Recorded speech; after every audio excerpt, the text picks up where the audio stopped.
At no point in your rambling, incoherent response were you even close to anything that could be considered a rational thought. I'm doing everything I can.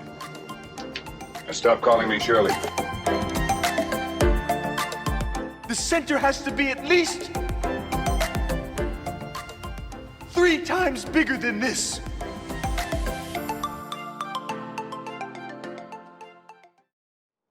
All right, it's Sincerely Unqualified. We got the Tropic Thunder episode. I'm Kevin. We have Wini with us. Wini, it was actually your number 1 comedy of all time, right? Absolutely.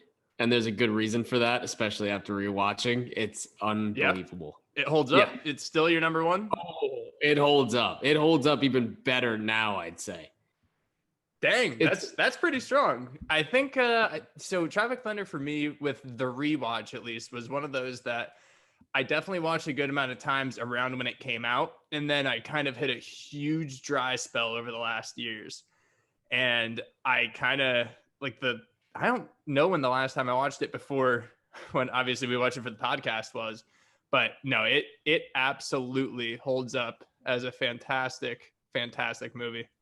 It's like forbidden fruit now. It's like forbidden fruit because there's so many things in it that just I don't want to say shouldn't have been things, but also if you look at it through today's lens, it's such a different viewing than it was at the time. Yeah. There's so many little things that just you could never do. When you're talking about Tropic Thunder, it came up, I think, the last few months or something. RDJ got a lot of slack. I mean, you can't have a podcast about it and not mention, okay, Robert Downey Jr. is in blackface.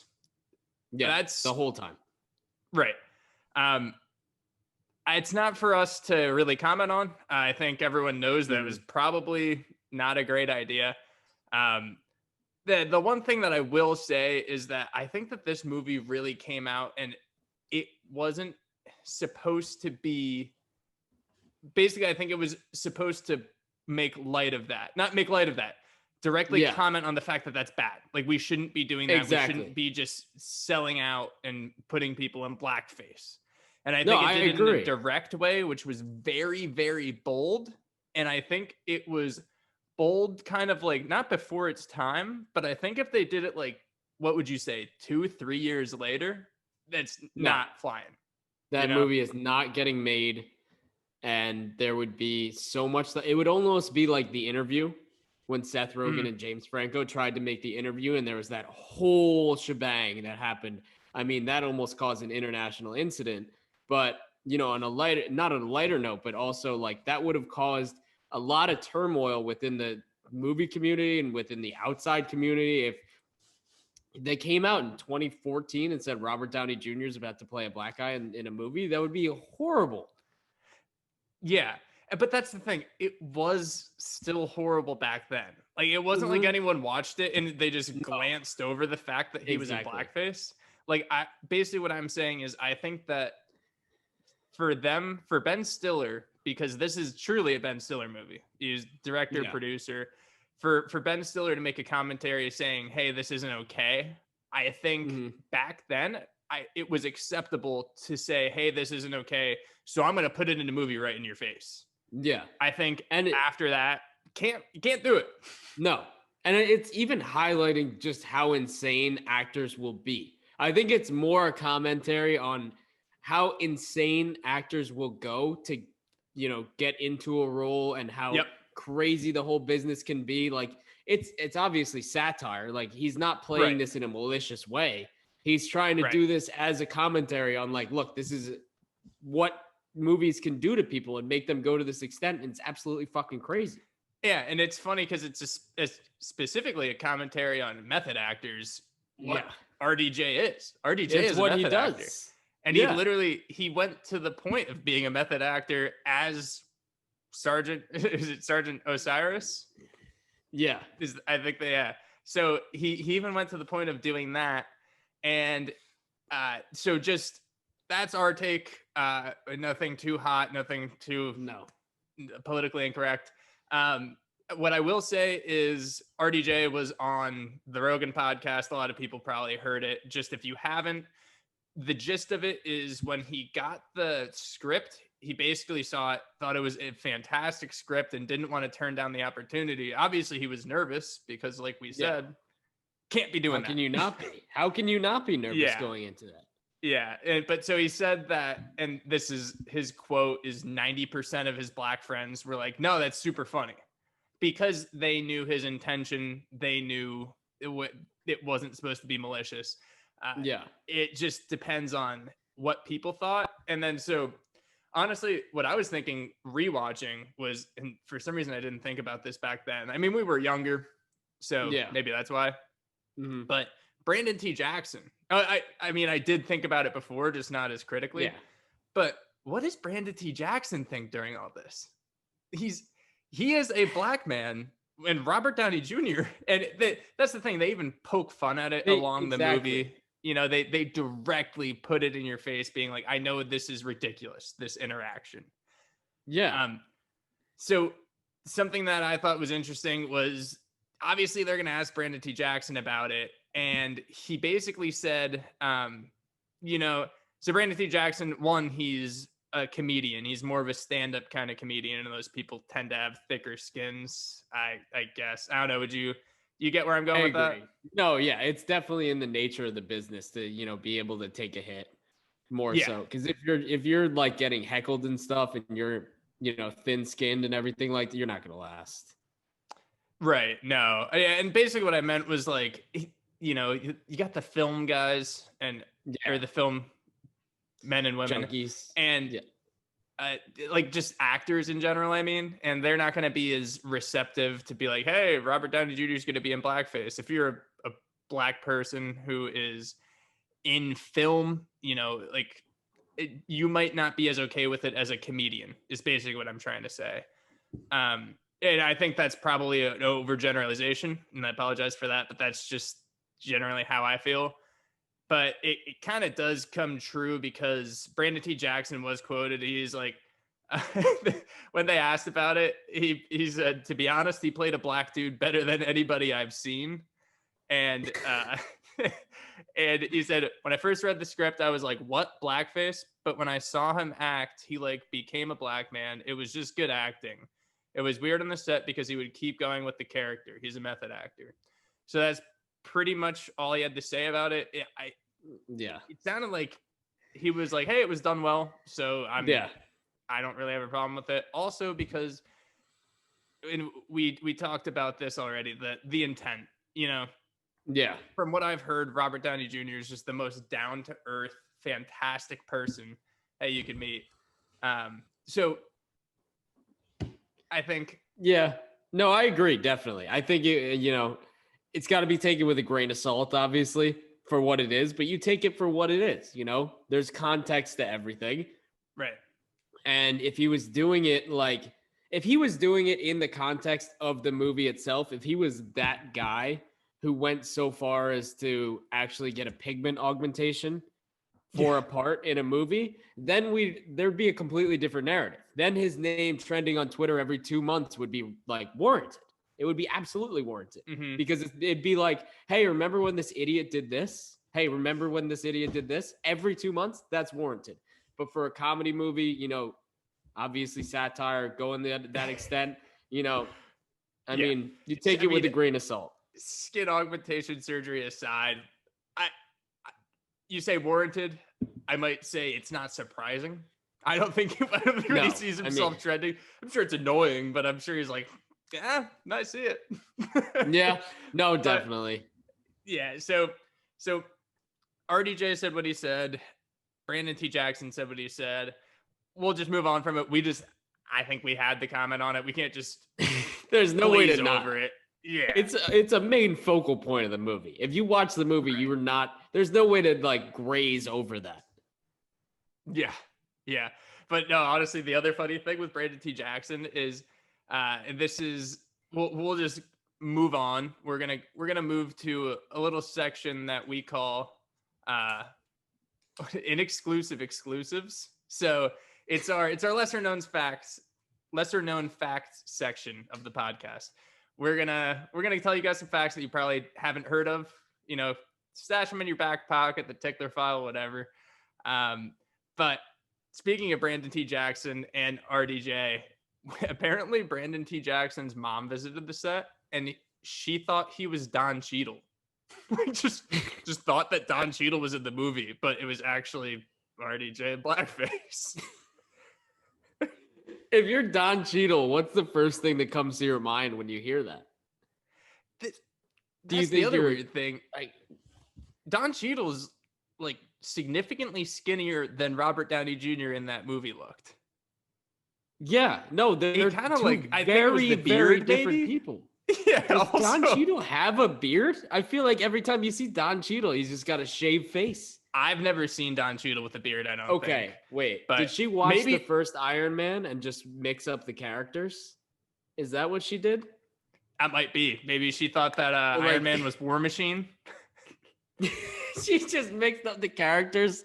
She was just like, "Oh, you're Don Cheadle. I saw you in that movie," and he's like, "No." But okay, but she thinks she got so confused. Now she thinks that Iron Man is Captain America.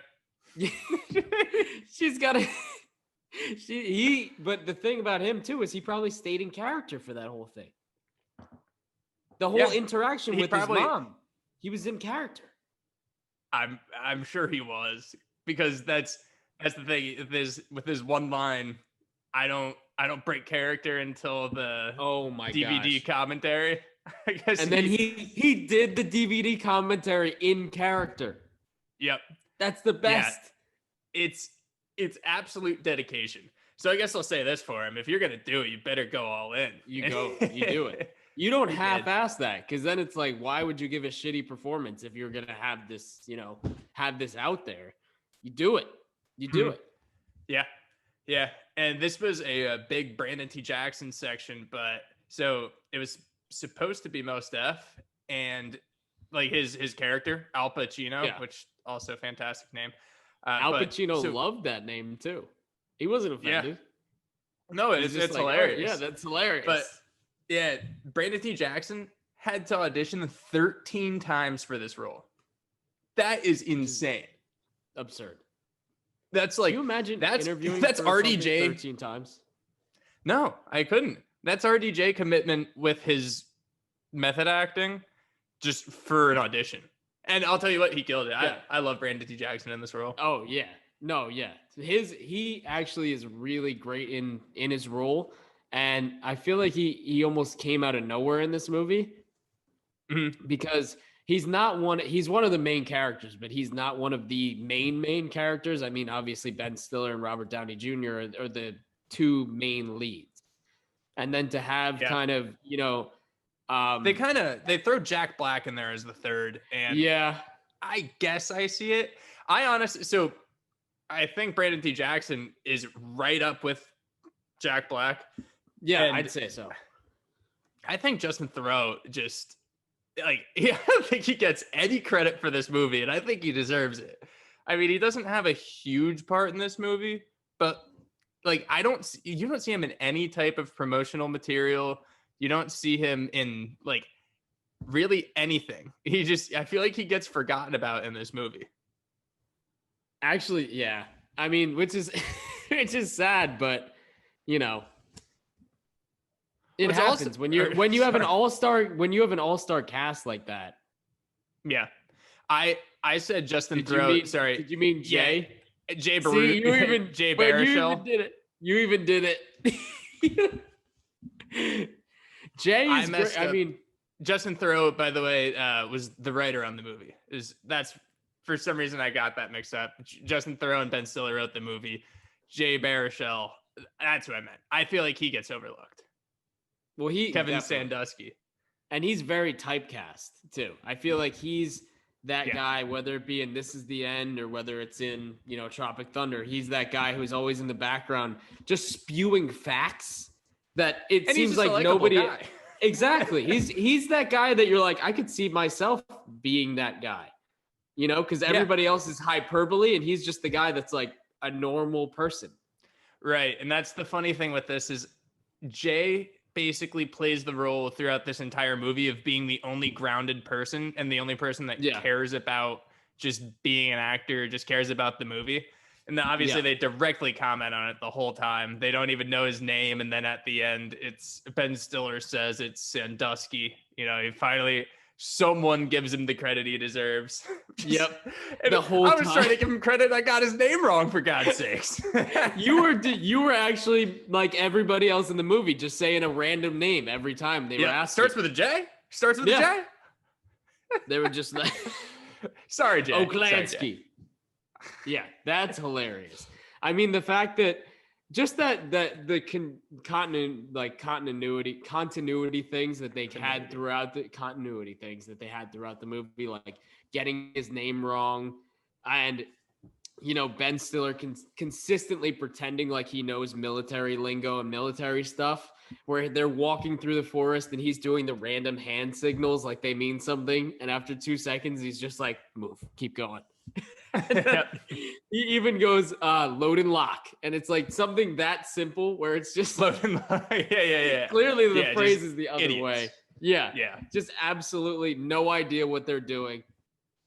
It just works very well. I feel like they did little things like that throughout the movie that kept, like, if you kept track of it almost subconsciously, you're like, that's a running joke that they have.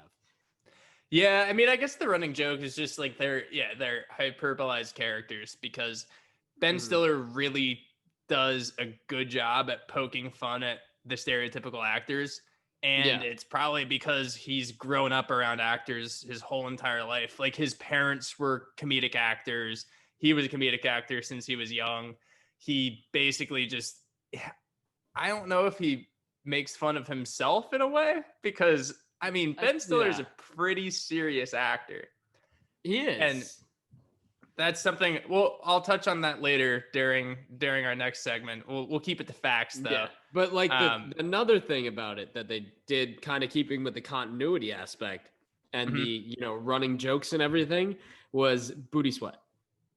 Yeah. And booty sweat, just the shameless product promotion that you can actually see and show in movies, just highlighted perfectly. Every scene was booty sweat.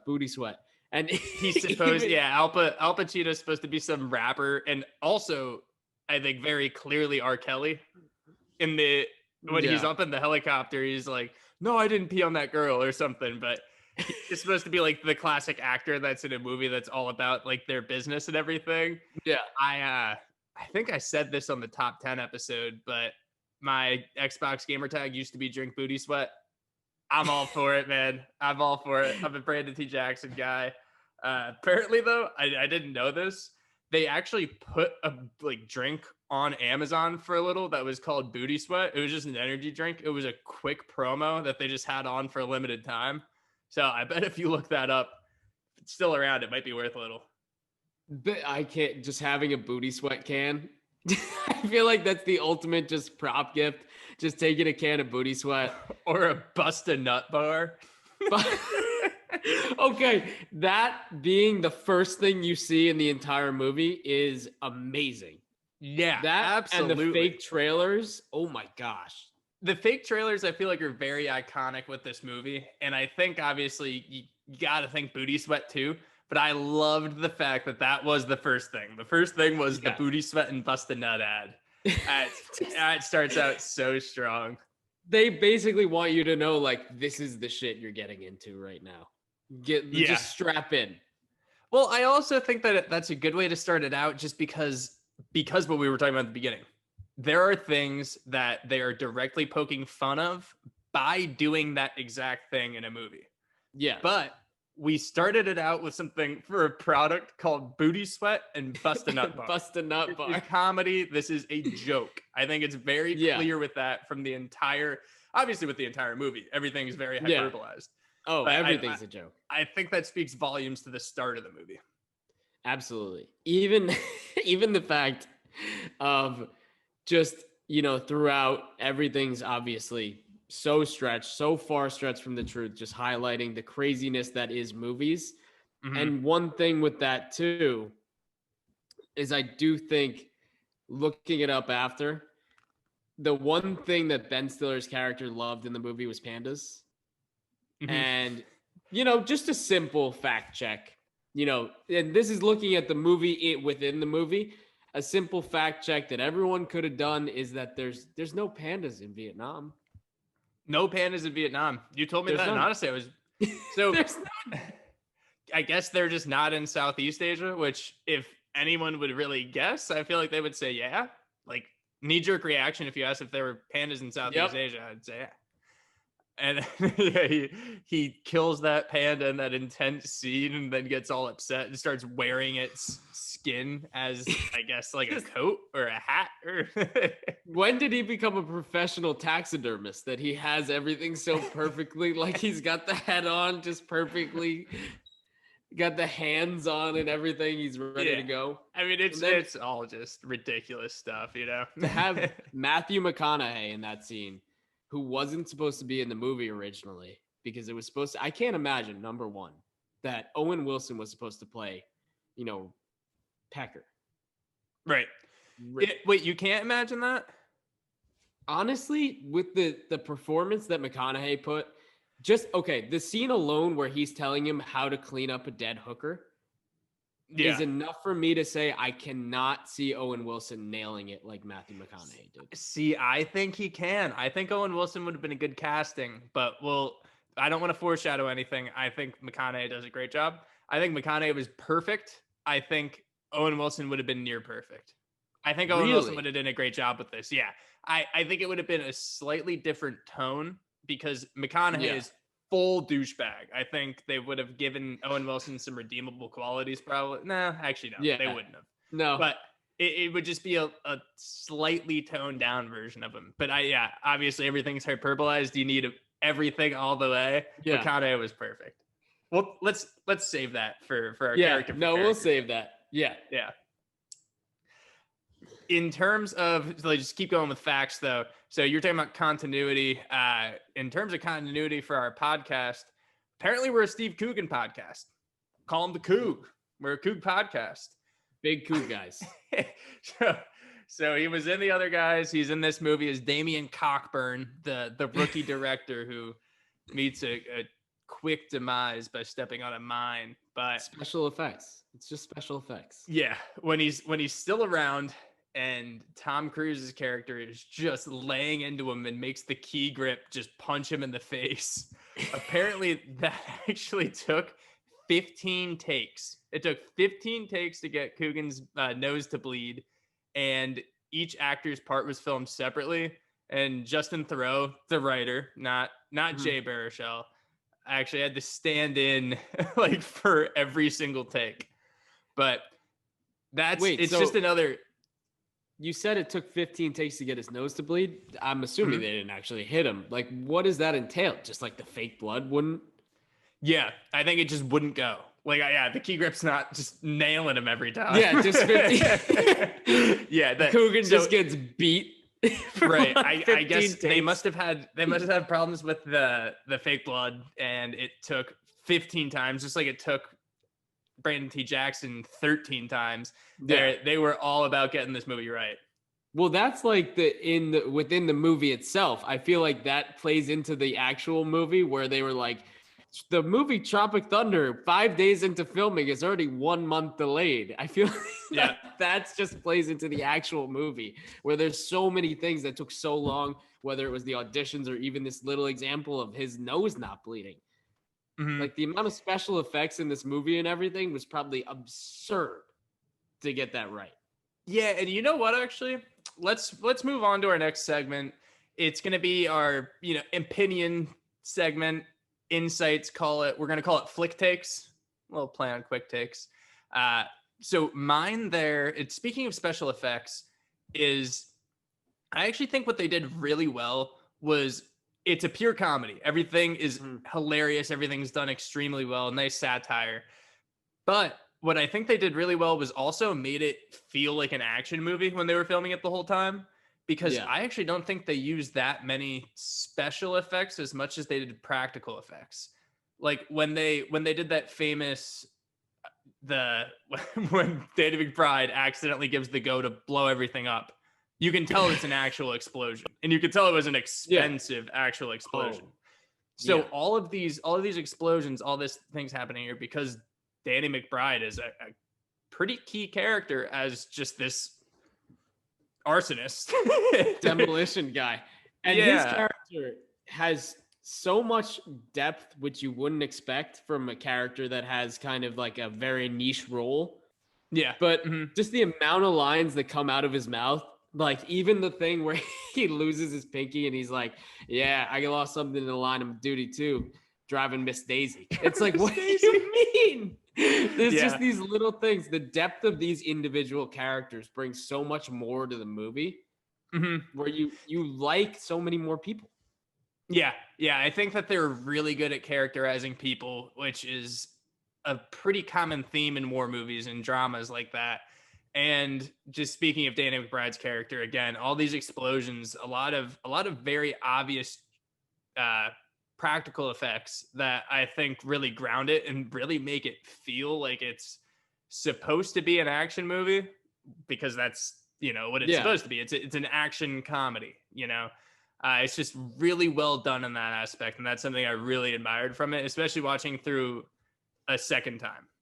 Absolutely. And they paid homage to so many, whether it was, I definitely think it was on purpose, just because they were aiming toward a war movie. And that's where they were kind of drawing inspiration from, whether it was like literally duplicating scenes from Apocalypse Now, Platoon, Saving Private Ryan. They even used lines from Star Wars in there, just meshing together so many classic war movies, bringing that action aspect into it while you look at it and you're like, I know what this is from. This is hilarious, but it's also really well done in the sense where it's like, it may be a blatant copy because it's hilarious, but it's also just its own thing where it's very well done. Yeah. No, I definitely have to agree with you there. I think that's why this movie is as good as it is, because it's not just a pure comedy, but at the same time, you got to throw it in just a pure comedy realm. Yeah, absolutely. It has more depth, like you were saying. It has more convention, I guess I'd say. There's more to it than just a classic comedy, which is why I think it's better suited when you're looking at it as a movie. But it's just way too damn funny to be like, well, no, it's like an action comedy. You look at it as a comedy. Absolutely. Even they of course, like it's a Vietnam movie, you have to have Creedence Clearwater Revival in there, which they did.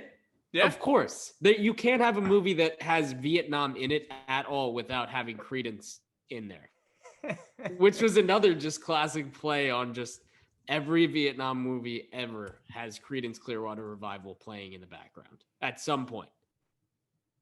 Yeah, that and what's that other song I'm thinking of? A classic Nam song. Yeah, a classic Nam song. Dang. Wait. Which one are you thinking? Hang on, give me a sec. Maybe we'll have to cut this out a little.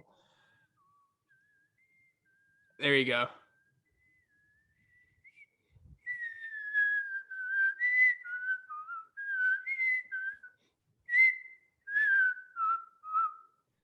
Dude, hang on. Now all right, keep going. Give me another insight that you have.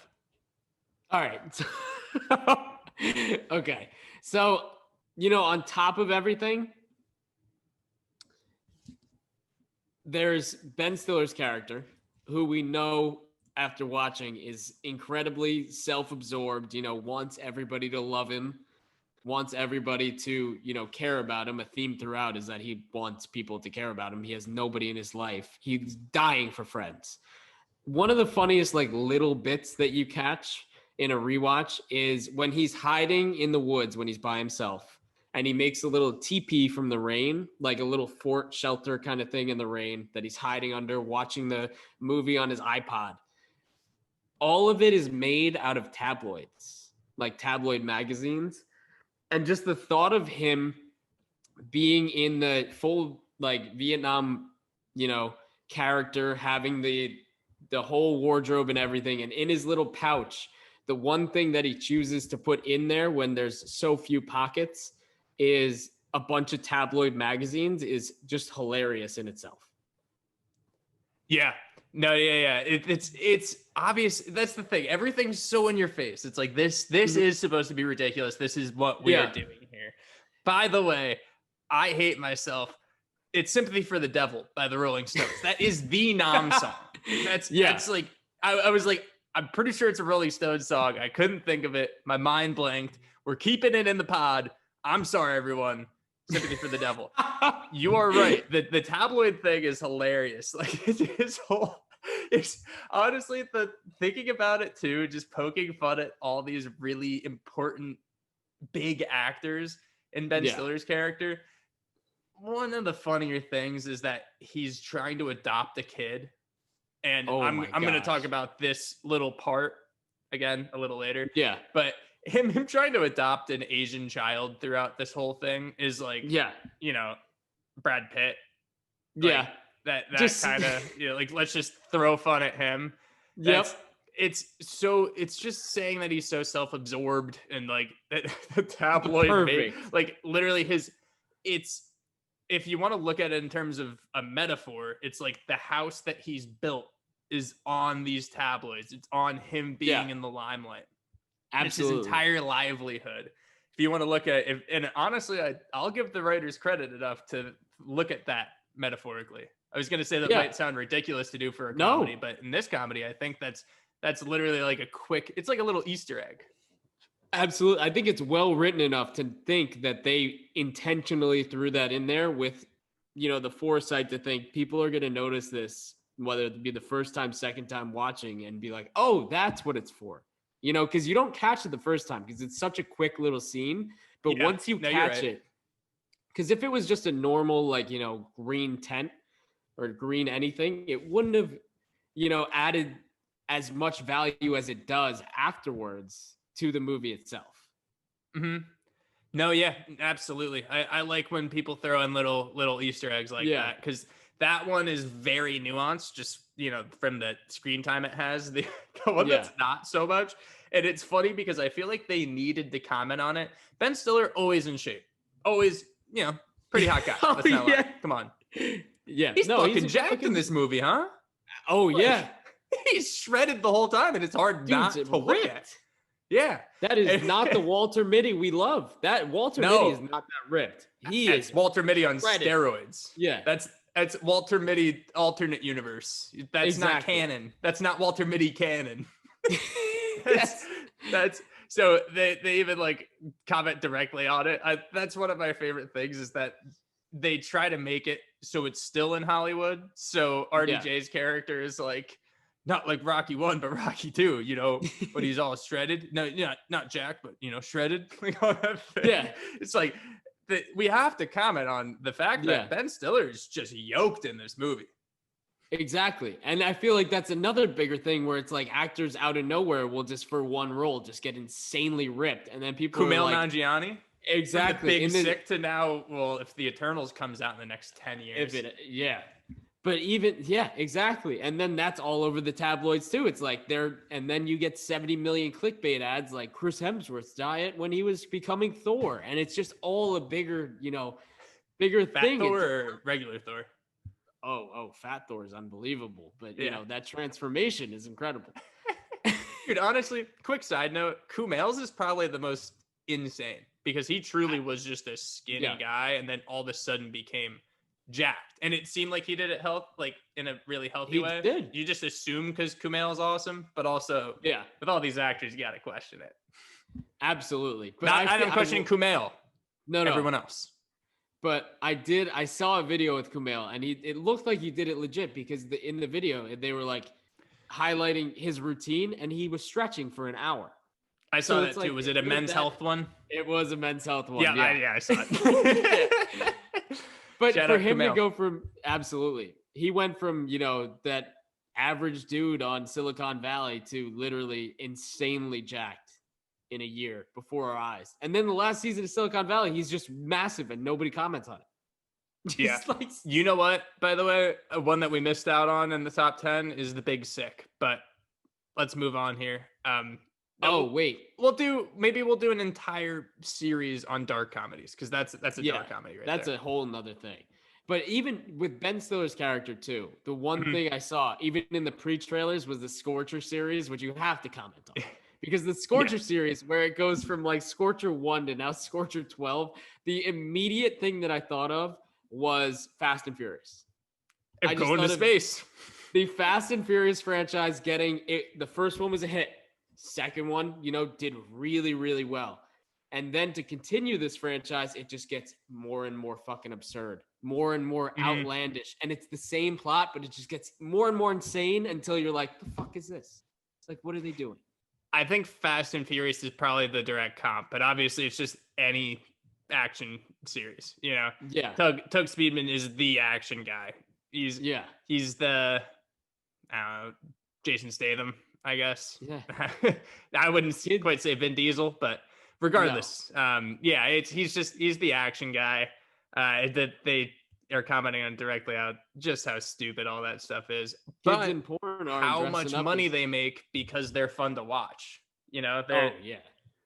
It's not true acting like RDJ's character does. So they're always at odds for that. He's just some action star, but they're blockbusters. So that's where the Scorsese comment of, he came at the Avengers, which I would say is a little, it's in its own space, but that's where what he the said wasn't comment wrong. of theme parks versus movies, because obviously when you watch a movie like Fast and Furious, you're going in with a different mindset than you would watching like Good Will Hunting. Right. And I think this is, if people are still new to the podcast, which I'm assuming you are, this is a good way to get to know us in terms of how we like movies. Is there are proper film people, and then there are people that can enjoy things for what they are. Yeah. You want to know why we have a comedy movie podcast? Because we're people that enjoy things for what they are. What Martin Scorsese said was that Marvel movies aren't films. If you're Martin Scorsese and you're talking about films, you're not talking about the same thing I like going to see in the summer. Like I like watching films every now and then, and I can appreciate a film, but I'm a Marvel movie nerd. I'm not quite like a comic book person, but that's the same thing. And that's what this is commenting on. Like RDJ's character, not like you can say he's a douchebag. Like most method actors that are. Look, he reminds me of Joaquin Phoenix. That's who I'm going to compare him to today. All respect, but yeah, I'd agree. Method actors that are really, really about their craft would probably very much agree with Martin Scorsese emphatically. I think that in terms of what we like, which is probably more all of them actually, because we like all of them. I love everything. Yeah. Like I don't really have a critical eye, but what I would say is there are people that really will only go for films, and I'll go for a film every now and then, but people need to lighten up sometimes. Exactly. Like I'll watch Lady Bird if it's on. But I'll also watch. Yeah, exactly. But I'll also watch Age of Ultron. It doesn't matter where you are, right? On that wavelength. It's just entertainment. Entertainment is entertainment and should be taken as such rather than evaluating, because it's like comedy in a sense where you have different forms of comedy. Everyone is different, but they all work to do the same thing of just bring about a little bit of joy in your life, a little bit, of a difference from the norm, bring you to a different place for an hour, 2 hours, and just have you enjoy it. And I think that's what this movie does so well, is that it creates what someone would consider an extremely good movie like that, but it's still a commentary directly making fun of what it is. Like somehow it does all these things. That's why they had to have RDJ like that. That's why they had to have Tom Cruise like with all this hair and stuff, because it's playing on the stereotypes of what this Hollywood has built. And it's doing, but that's what's funny is because it's profiting off of that same thing. It's doing the same thing that it's doing. So at the same time, is it really making a statement, or It's a very self-aware movie because it knows what the But fuck it's that's doing. the other but thing. it's still yeah. doing it. Yeah. If it wasn't self-aware, yeah, like because they made a bunch of money off this movie. They're still making money. I mean, we had to rent it to rewatch it. Yeah. So, I mean, they're still raking it in today. And every time it trends on Twitter, that's from an influx of people who have not seen the movie watching it. And that just brings more traction to the movie, which just brings this revenue stream right back. Right. Yeah. Exactly. No. Going But right back into the movie, though. Yeah. Bill Hader steals the show. Bill Hader, and I said this to you right before the podcast. Bill Hader and the Coog Man, our guy, apparently. He's our guy. Coogan. But both of them are so good at having. You can't even really call them minor roles. I guess I'd say limited roles. Limited. Even Bill Hader. I mean, he has a lot of screen time. Maybe not that many lines, but Bill Hader doesn't need lines to be fantastic in a movie. Bill Hader, you mentioned Bill Hader, so we'll directly comment on Bill Hader. He is so funny when he needs to be, and it shows. Like it absolutely shows, especially in this movie. He's such a strong point. Oh yeah, I'd say if we're ranking, comedic actors, he's probably my number one, just from everything that he's done. Yeah. And he doesn't even need to be the focal point in it. I mean, there's Barry, which he's incredible in. But Barry's awesome. Yeah, Barry's incredible. But even from Forgetting Sarah Marshall, I mean, he's the lead in Trainwreck, which was pretty good too. Yep. But in this movie, absolutely, my guy. In this movie, he just plays such if his role wasn't in the movie, there would be so much less. It would. I feel like the comedy would be diminished by a lot, just because having him in a shot just means that there's something more to the shot. Yeah, and he's essential to Tom Cruise's character, so so Tom Cruise can have someone to. So, and that's why I think he's so good in the movie, is because Tom Cruise is, and we'll talk about this later, maybe with the characters, but Tom Cruise is one of the better parts of this movie. It's hilarious. One, that is Tom Cruise. Two, just the performance he gives is absolutely astounding. But he needs a really, really strong comedic actor to bully around in this movie and kind of be like his bitch. And that's Bill Hader does that incredibly. Both their chemistry during this is unreal. Absolutely. And the funny thing about Tom Cruise being in this too is that when the promotional material and everything was coming out, they had basically an NDA for every single, press or every single newspaper, every single tabloid. They were like, if you post a photo of him in this movie, we will sue you and it will be taken down and we're going to sue you for a fuck ton, because they wanted it to be an absolute surprise when he showed up on screen. I think that was, I think Cruise did that actually. I think that was, maybe it wasn't his idea, but I've heard that Tom Cruise said he would not accept the role unless he wasn't a billed actor, like a Kevin Spacey in Seven kind of thing. I think that it was like that. Like you don't want to know it's Tom Cruise. Also, if you don't know it's Tom Cruise, don't know it's Tom Cruise. If you're a Fairweather fan, you have no clue. Like he does not look like Tom Cruise. You would think he looks like that. You would think that he looks like that fat, hairy guy that they just typecast, somebody who looks like, oh my gosh, wait, what's the dude from Billions? I know his name so well. Paul Giamatti? Big Paul Giamatti. Yeah, he kind of looks like Paul Giamatti a little bit, but not so much so. But you would think he's like another actor who just kind of looks like that. And you would have no idea that it's Tom Cruise. No, yeah, I absolutely agree. So just last little thing here. I don't know about you, but we were talking about Tom Cruise. Mm-hmm. Is that the best credit scene of all time? When Tom Cruise just ends up just dancing with that hilarious song in the back, the "Get Back, Motherfucker, You Don't Know Me Like That." I think so. Song. I mean, it doesn't get much better than that, right? No, I think that is top 5, if not top 1. Yeah. Oh, I mean, Credit scene. Yeah. I have to agree. Top 5. I would say probably top 3, just off the Yeah. top of my head. I mean, what Knee-jerk else is number there 1. to compare it against? I mean, realistically, you got that, and nothing else jumps to my head for a credit scene. If that's the thing, if I were to think of one, if for whatever reason someone asked me, I think that would immediately be what I thought of. Exactly. This movie. Yeah. Yeah, absolutely. All right, though. Moving on. So, last kind of segment here. Call it 3 segments.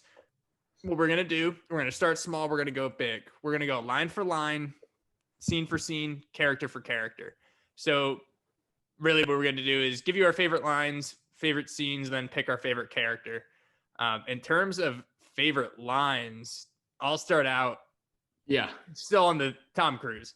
I mean, for some reason, his outbursts just crack me up. And I'm not going to say when he's talking to Flaming Dragon, which is unreal in itself. I'm talking Scorch Earth, motherfucker. That one, that's hilarious. Yeah. Not going to do that. I'm going to do a really just quick one when he's just going off on the Coog Man, our guy.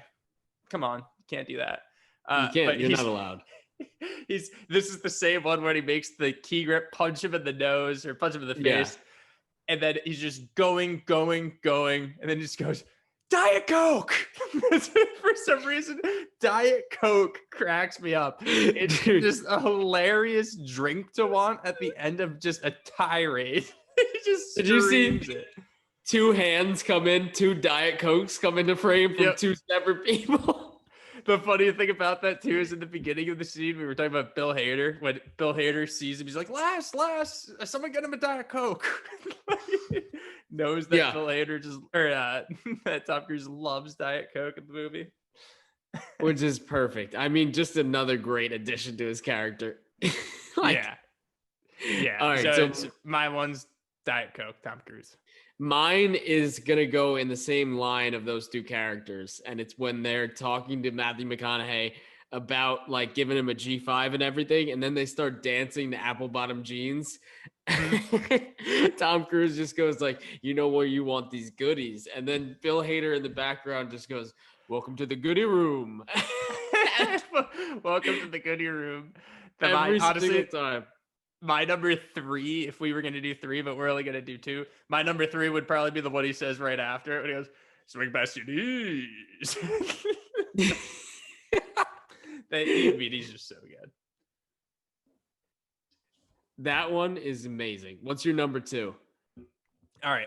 My number 2 is when it's an RDJ line, and when they're talking about the plan and they're not like reading, or when they're talking about the plan to go get Tug, and then they figure out that they didn't read the script or the book because Jay Baruchel got that one right. His character's like, you didn't read either one? And then RDJ just goes, what are you talking about with the script? Spit that shit out, man. And it's the only time in the entire movie anyone breaks character. And I love the fact that they kept it in because it's just RDJ just with a quick outburst, like, spit that shit out, man. And then he just kind of starts laughing at the end. I love it. Just breaks and knows clearly what he's done. And they just can't. I love when they keep characters breaking in. It's amazing. It's a little bit of humanity in there. It's fantastic. Yeah, especially with a character like with what RDJ is doing. Yeah, that's a credit to him to be like, okay, don't worry, we'll throw you in the nice little humanization. My number 2 is gonna be, so it's a toss up between Danny McBride lines because he's unreal in this entire movie, but it's gotta be when he's talking to Four Leaf, and he's just like, look, man, I almost blinded Jamie Lee Curtis on Freaky Friday.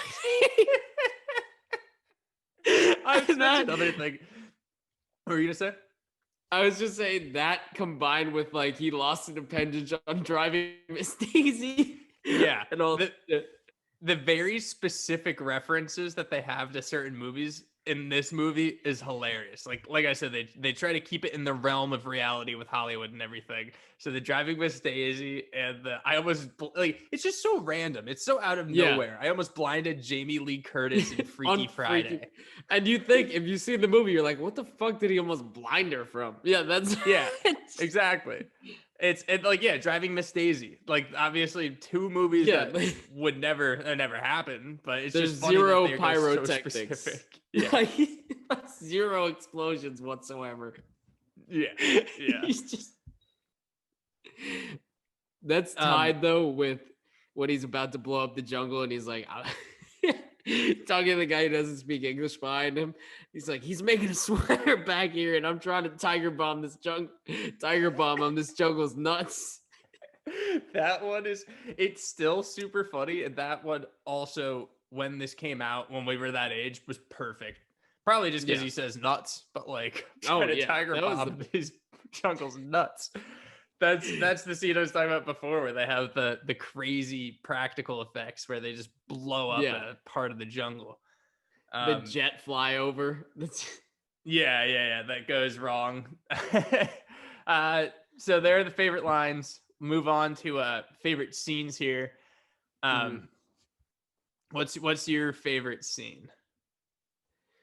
So my favorite scene has to be, we mentioned it a little bit before, but it's when they're kind of arguing with everybody and Robert Downey Jr. just goes, well, I don't drop character until the DVD commentary. Just, they're all talking about how absurd it is. And just, he just goes right at him. He's like, I don't drop character till the DVD commentary, and then actually did the DVD commentary in it. Just, I mean, that on top of that made the scene great for me. Also, Jack Black, when he's just eating a bat and they're like, why? And he's like, I haven't had my jelly beans. Just the randomness factor. Yeah. Like something I was thinking was, it's funny because they make it so obvious that he has like a terrible heroin addiction. And then when he's tied to the tree, he's like reasoning with them. And he's like, when he tells them to tie him to the tree, it's like, wow, this guy really has a handle on his problem. He's like, I can't go in there. I'll do a bunch of heroin. And then the whole time he's just trying to get him off. He's like, hey guys, I'm fine. Just, you can untie me. I'll slobber on them. That was unreal. What's your favorite scene? So my favorite scene is where it leads into my favorite character, because it's the scene where it's early on in the movie. It's right after the initial like, Action Jack can't cry. So Ben Stiller calls back to Matthew McConaughey, Dick Pecker, and he's just, the whole time they're talking. And they're talking about the Action Hollywood piece. You were talking about the tabloids before. And he's like, hey, did you see that Action Hollywood piece? Yeah, it's like pistol whipping a blind kid, man. This whole time McConaughey is just full douchebag. He's playing Wii tennis, by the way, which is hilarious to be doing. And they let me see. I want to get all of it right because it's so good. That he likens getting TiVo to clean water and shelter. He's like saying it's an absolute essential in a contract, which is so funny that TiVo is a whole thing throughout. Yeah. And then the best part is when we mentioned this before, Ben Stiller's character is making fun of all the actors who are trying to adopt kids out of goodwill. And he's talking to McConaughey during it, and he's like, yeah, I don't know. I think all the good ones are gone, which in itself is horrible. Ben Stiller's character says that. And McConaughey's character comes back with, well, at least you get to pick yours. I'm stuck with mine. And it shows a framed picture of him and his, who seems to be autistic son. Just embodies McConaughey's character to be the biggest douchebag during it the whole time, because he's literally between playing Wii tennis, freaking out about a TiVo, and then says this awful thing about his son. Just a hilarious scene. Yeah. That was unbelievable. I mean, Yeah. just the little toss in of like, at least you get to pick yours. I'm stuck with mine. Looking at the photo. So going right into character for character. That's my favorite character. I was thinking I had 3 picked out, and I think you couldn't go wrong with any of the 3. One was him. That was Matt McConaughey's character. The other was Tom Cruise. We've talked about him a lot. And the other was Danny McBride. We talked about him a lot. Okay. You can't go wrong with any of them. But Matthew McConaughey, honestly, for that scene alone, and then the fact that they use him to save the day ultimately in the end by throwing the TiVo at the just. And then also, hang on, something I've always wanted to know, and I didn't look it up for this podcast, but I should have. How did he get there? Hang on. Oh, well, no, I mean, that's something I just was like, that doesn't matter.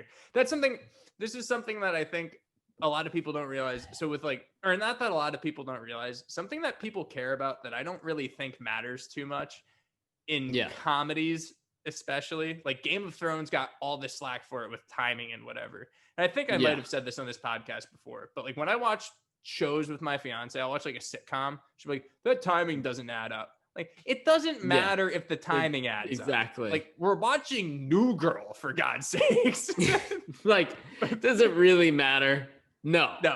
In terms of timing, though, what I want to know is when he runs across the jungle, did they put him in fast forward? Yes, they did. I saw that too. When he's running out of the jungle? No, I saw it during the movie because when he runs away, it's so fucking fast. Yeah. And I was wondering. It seemed like they just like glaze over it. Like, no, they just he's put like him in Usain fast forward for no reason. He's Usain Bolt when he runs out. He's like, I gotcha. And then you just see the overhead of him. Yep. I feel like they almost forgot to film that, or they added it in like post animation where it was just a fake McConaughey running. Yeah. Where it might have been There's animated. something going on there. Yeah, no, that was a little fishy where I was like, what the fuck just happened there? He just like Mario Karted out of this bitch.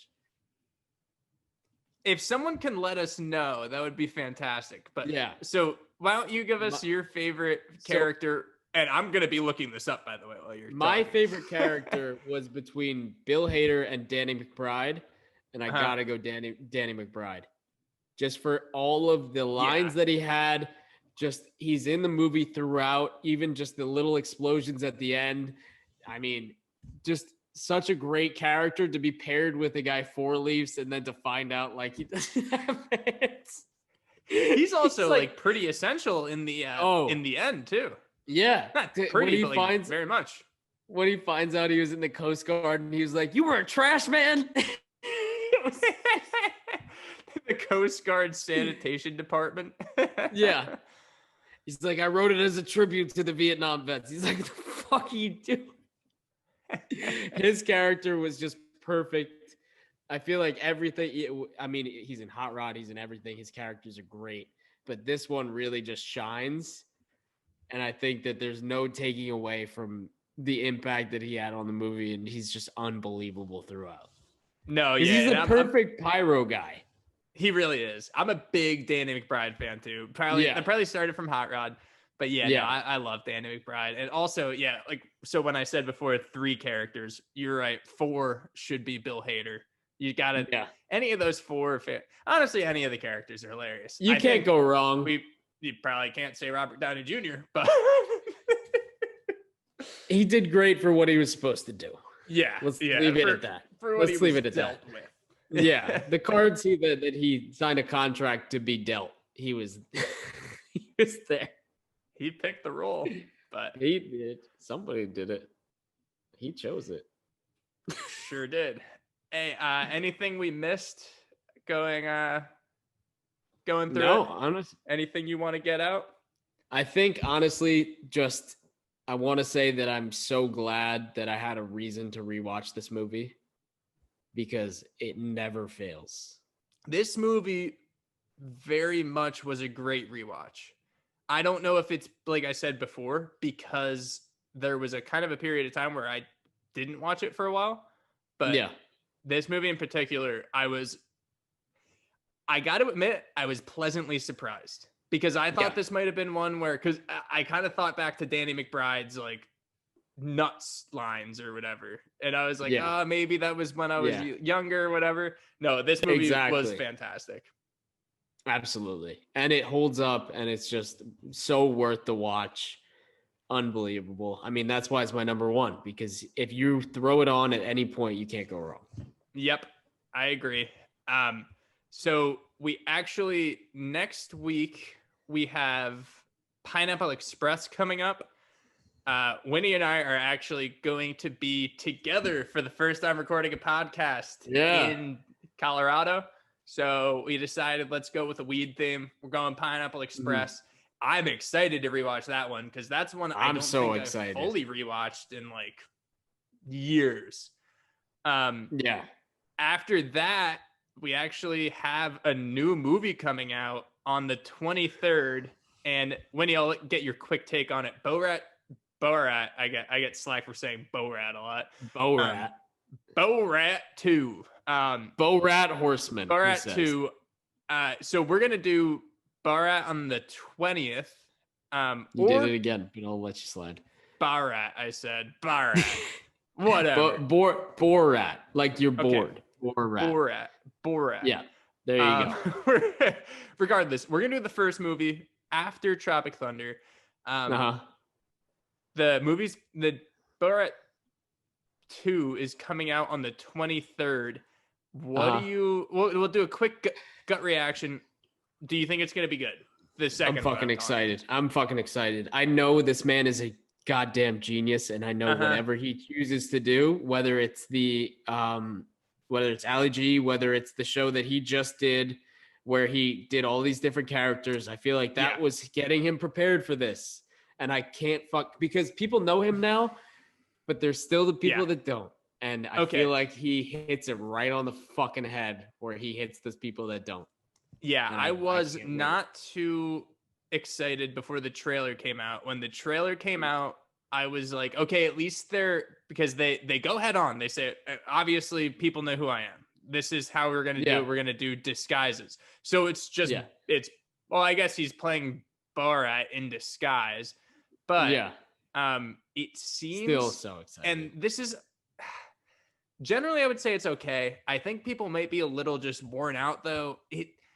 I think that all of the political humor that we have nowadays is overexhausted just because Twitter. Like everyone seems to have an opinion.